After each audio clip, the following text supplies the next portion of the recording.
Hey everyone, Sycra here, and in this video I'm going to be designing Arsha, who's a character in the Space Waitress K universe, and she's going to be the manager slash captain of the restaurant slash ship, because so basically Kate is a waitress on board this mobile restaurant that is mobile for certain reasons that I'll explain at some point.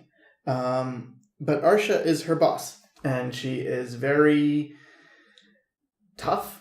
She's very tough. She is not good with her money, but she cares a lot about her ship and her crew, especially the waitresses and Kate in particular. So I wanted to design a character that felt tough and maybe even a bit mean, like not that nice of a person, but who still had a good heart, and her actions weren't, terrible, although she is very stern. So I originally came up with a few sketches for designs for her face, and I like working from faces first because, I don't know, I feel like if you can get the face and you can see the personality you want, then you've already solved more than half of your problem. And then it's just designing a body is, a little bit easier. And so my design process for the face is probably going to be in a future episode of Pointy Chins, and that's available to my patrons on Patreon. So look out for that. And meanwhile, what I'm doing here is more designing her body and designing her clothing. So what I always like to start with, and you might have seen I start with a very rough sketch, is basic shapes, like really, really fundamental shapes. Is this person blocky? Are they triangular? Are they more like soft and rounded? And for her, I definitely wanted something strong and stable looking. So I made her very wide, very heavy, and I don't know exactly what the shape is, kind of hexagonal.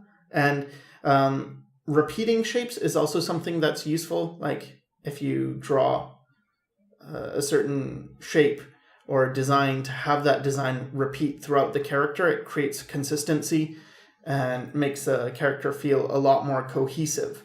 And here what I'm doing is more of a close-up view, just to get her personality more showing, and also to flesh out the face, because I hadn't really fleshed out the face too well before.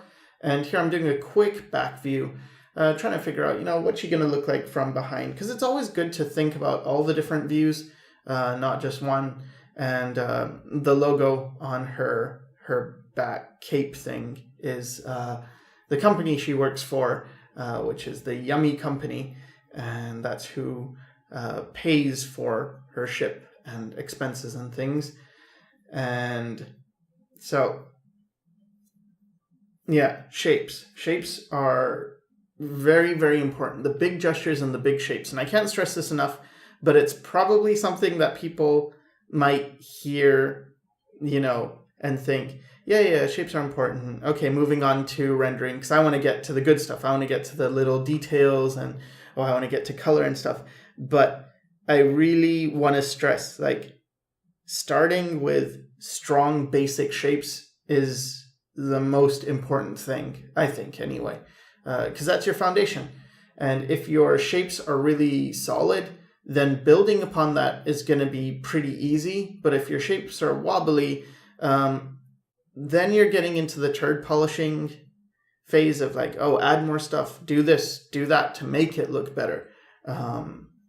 And so here I'm trying out different shapes for her outfit. I did come up with one design already, and now it's okay, well, what if I do this? So what if I make the cape kind of pointed?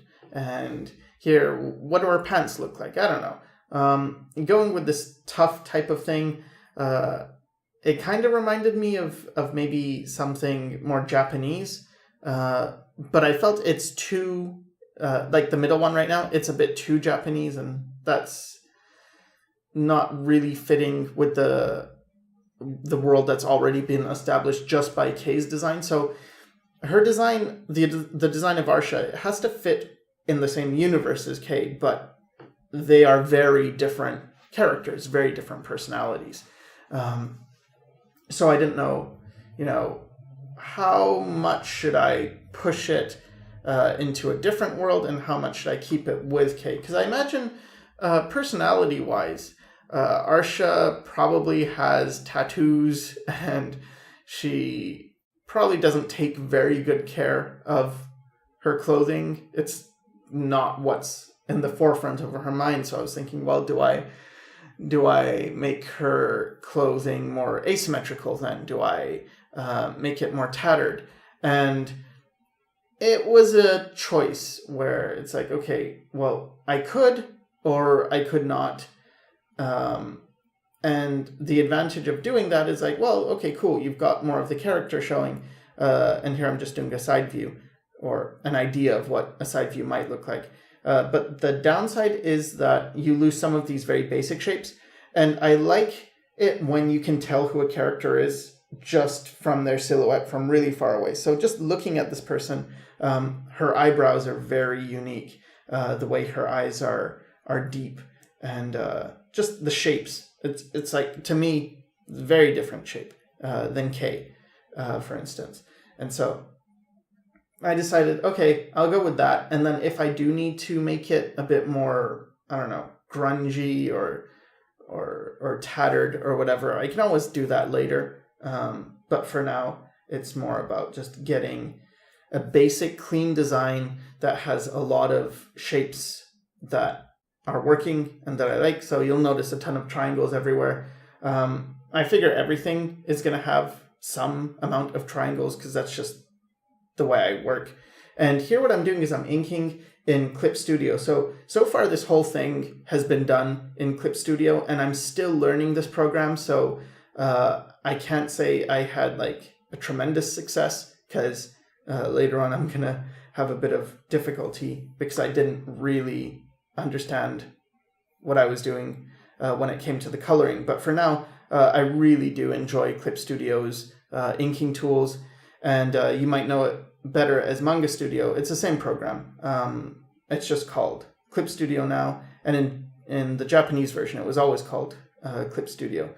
And I made a special pen, which is just a modified mapping pen, and maybe, I don't know, if I get more experience with the program and I feel like I actually have something to share of value, I'll make a tutorial on something like how to make pens or how to customize things. But for now, it's basically just, fooling around with it and until it looks okay. So I wanted it to look sharp, so this pen has kind of a sharp look to it, but I still don't have full control over it, as you can see. And yeah, so this is a bit of an experiment in terms of like, well, what kind of inking style would I use? And I'm going for something clean, but with a focus on the occlusion shadows. So you can see at areas like her armpits and stuff, you get these darker shadows. But then if you look at her deltoid area, there's like a big empty space, and that's intentional. I want larger areas of rest where you're not really seeing anything, and smaller areas of detail. I just think designs are more elegant that way than having details all over the place, because it sort of kills it. If you have a ton of detail, and this is the coloring thing, like it looks easy and it's nice, and that's just awesome how you can do that. And the way to do that, it was explained in a video by a YouTuber called White Devil, and I'll include his link in the description. So you can see just how I did that, because yeah, it's pretty impressive. The problem is here. So here I'm doing a bunch of versions of different color ideas, and the first one I just gave her the exact same colors as Kay, just for fun. Like, okay, what would she look like if she had the exact colors of Kay? And now I'm just experimenting with different colors. But the method I use for this type of quick coloring relies heavily on anti-aliasing being off. And because I used Clip Studio for that initial coloring thing, it didn't exactly work quite right. And I'm sure I could probably figure out how to make it work. But because of that, I'm having to turn up the tolerance on my fill and use a paint bucket. Because you might have seen previously what I do is I select areas of color and then I use Control U, the hue and saturation sliders, and I just slide it until I find something that looks good. In this case, that didn't quite work out right. And if I select a color that's too close to another color, it will affect all the colors that are kind of similar. So this was not the best coloring, but I did try and get ideas anyway. And, let me know as usual in the comments after, which ones you liked, if you liked any, because maybe they all turned out pretty bad, and I might try and have another go at the colors later. But basically I try and think of just making sure the colors are all working with each other. I try to have things usually related in some way. So in this case, she's got browns, and then she's got blues, and the blues go into a bit more purple, a bit more green, and then she's got contrasting hair. But the hair isn't like pure, well, it's not on the screen now, but it wasn't pure yellow. It was sort of a desaturated yellow. And that's why it works. Because if I went pure yellow, it would have contrasted too much with the blue.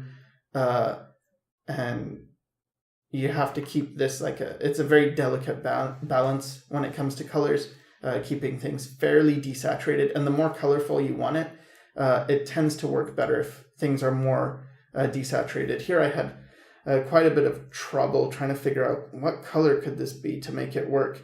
And so I did end up going with the hue saturation sliders, and eventually came up with a color that's like, oh, okay, that's something. I'm not saying it's good. I'm not saying any of these colors are good, but there's something.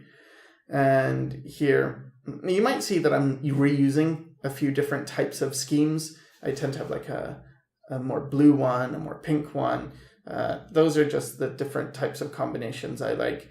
And yeah, this one came out pretty weird, because you'll see, because of that tolerance issue, her teeth went red on the lower one, or like purple. And so when I tried to correct that, her lips also turned white, and that wasn't intentional, but it's like, let's just run with it. So here are the different versions. I hope you're enjoying the series, and I hope you like the character Arsha, and let me know again which color combinations are working for you or not working, and thanks for watching.